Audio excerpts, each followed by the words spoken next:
Friend, অনেক দিন পর একটা কাজের পোস্ট নিয়ে তোমাদের সামনে এসেছি। তো একটা ব্রাইডাল লুক তোমাদের সাথে শেয়ার করব। আর এখানে দেখো পুচকে পাচকা কীরকম মানে শুয়ে বসে আমার মেকআপ করা দেখছে। আর এদিকে ছেলেগুলোকে অ্যালাউ করিনি বলে আমি আম খেতে খুব ভালোবাসি, কী করেছে চালাকি করে বুদ্ধি করে আম মাখিয়ে নিয়ে বারবার বলছে, মাসি দিদি আম খাবে আম খাবে। আমের লোভে আমি দরজাটা যেই খুলেছি সেই দরজা খুলে সব কটা ঢুকে গেছে।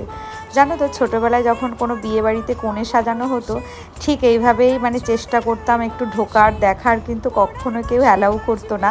আর এখন তো করেই না, তার একটা বিশেষ কারণও আছে, কারণ বিয়েবাড়িতে বা অনুষ্ঠান বাড়িতে প্রচুর বাচ্চা থাকে, একজনকে অ্যালাউ করলে আরও কয়েকজন আসে, তখন কাজ করতে সত্যিই খুব অসুবিধে হয়। তো ঠিক এই কারণেই হয়তো অ্যালাউ করা হয় না। তবে যাই হোক, আজকের আমার এই কাজটি তোমাদের কেমন লাগলো সেটা কিন্তু অবশ্যই জানাতে ভুলো না, অবশ্যই কমেন্টে জানিও।